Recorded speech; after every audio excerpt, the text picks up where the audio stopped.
Assalamualaikum warahmatullahi wabarakatuh. Nah, kita sekarang membahas peradilan oleh pers, di mana peradilan oleh pers ini berkaitan juga dengan hukum di Indonesia.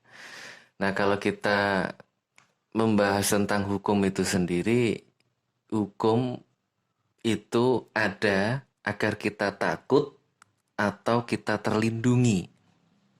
Nah, ini yang harus kemudian ditekankan. Hukum itu ada agar kita takut atau agar kita terlindungi. Maka saat kita mau melangkah, konsep awal ini salah, maka ke belakang juga salah. Kalau di depan udah bener, ke depannya mudah. Nah, untuk pertanyaan penting ini bisa diterjemahkan dengan bahwa hukum itu bukan kita jadi takut, tetapi harusnya untuk semua pihak masyarakat Indonesia utamanya, hukum itu ada agar kita terlindungi. Yang dihukum terlindungi dari penyakit jahat yang ada dalam dirinya. Sedangkan bagi masyarakat, adanya hukum membuat masyarakat lebih merasa aman dalam membangun kehidupan sosial. Nah, kaitan peradilan oleh pers ini, trial by the pers, peradilan oleh pers, atau bisa disebut juga penghakiman oleh pers.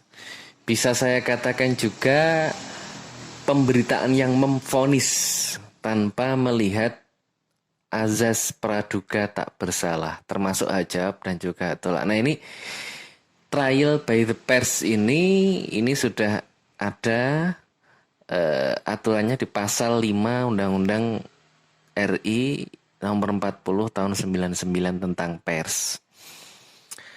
Penghakiman oleh pers. Jadi trial by the pers itu bukan upaya fitnah, tetapi fakta yang tidak dibeberkan keseluruhan. Saya ulangi, penghakiman oleh pers itu bukan upaya fitnah, tetapi fakta yang tidak dibeberkan secara keseluruhan. Contoh, akibat dari trial by the pers, akibat dari penghakiman oleh pers. Banyak saksi yang berubah di meja pengadilan karena ada saksi yang publis di media ataupun penghakiman media di awal kejadian perkara.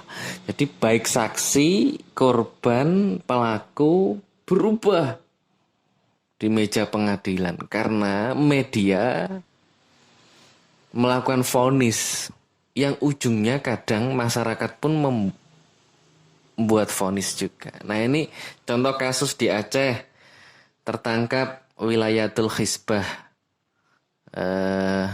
yang menerapkan syariat Islam di sana. Nah, sehingga kemudian setelah ditangkap, sebelum ada pengadilan, pers sudah menghakimi melalui pemberitaannya. Akhirnya korban bunuh diri karena tekanan dan juga vonis dari pers. Kemudian kasus yang saya tangani sendiri,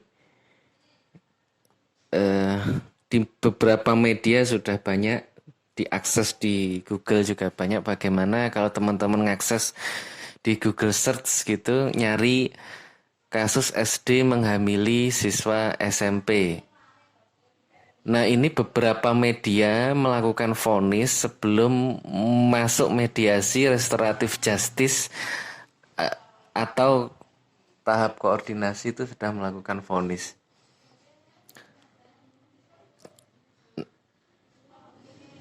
Seperti vonisnya yaitu komentar tetangga tanpa dan mengesampingkan dari psikolog yang dibenturkan dengan pasal-pasal dan semacamnya.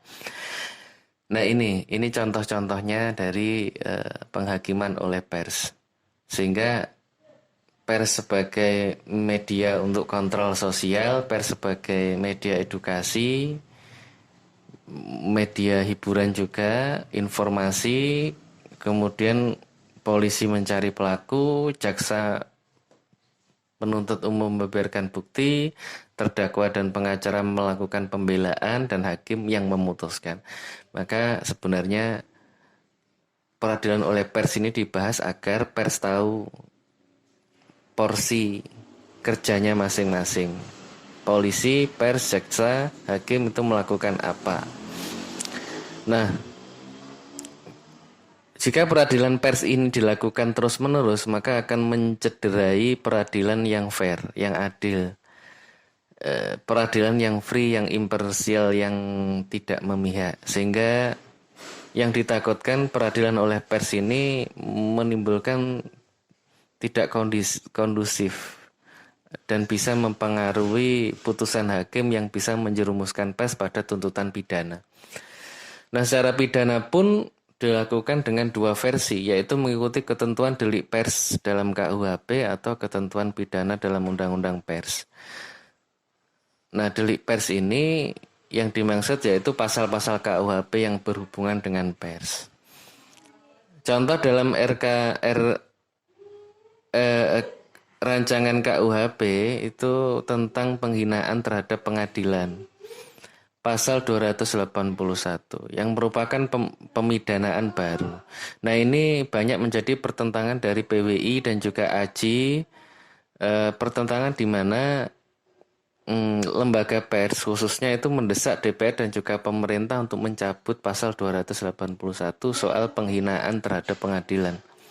Nah, pasal itu dengan mudah bisa dipakai untuk menjerat jurnalis dan media yang selama ini kerap menulis soal putusan sidang dan jalannya peradilan.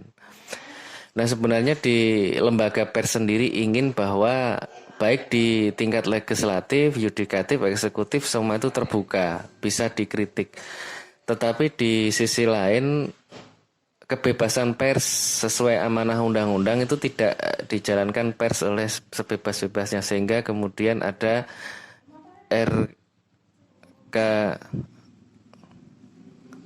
KUHP, rancangan KUHP yang membahas tentang itu untuk memberikan batasan-batasan kebebasan pers.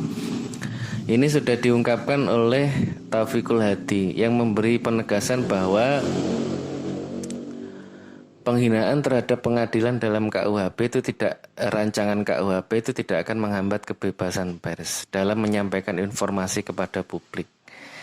Karena di situ RKUHP itu jangan sampai ditafsirkan bias atau menjadi pasal karet. Jadi di situ nanti akan diperjelas sehingga tidak multi tafsir. Yang prinsipnya KUHP, rancangan KUHP itu tidak boleh menghambat kebebasan ekspresi atau mengganggu pekerjaan wartawan. Nah, dalam daftar 10 pasal RKUHP yang berpotensi mengkriminalkan jurnalis dan media itu ada beberapa, dari 219 sampai 444, dari penghinaan terhadap presiden atau wakil presiden sampai pada pencemaran nama baik atau pencemaran orang mati. Nah, itu dapat dilihat penghinaan terhadap pemerintah, melawan penguasa, penyiaran berita bohong, dan lain-lain. Nah, pers itu pengawas pemerintah dan juga kontrol sosial, maka kritik perlu dan harus. Tetapi kemudian yang konstruktif, yang dibangun bukan destruktif, yang cenderung melakukan penghakiman, yang ujungnya bisa dikenai delik pers. Walaupun tetap harus melalui Dewan Pers untuk pers legal dan tersertifikasi sehingga tidak mencidari peradilan. Artinya ada MOU, ada kesepahaman yang sudah kita bahas sebelumnya. Kalau ada sengketa jurnalis, penyelesaiannya bukan KUHP, penyelesaiannya bukan hukum, tetapi lewat sidang di Dewan Pers untuk menentukan itu karya jurnalistik atau tidak. Nah, sampai di sini saya ingin melihat pandangan teman-teman ada dua hal. Apakah menurut teman-teman saat ini hukum itu dipandang sebagai sesuatu yang dibuat untuk menimbulkan rasa takut, atau kemudian dibuat untuk orang-orang itu merasa terlindungi?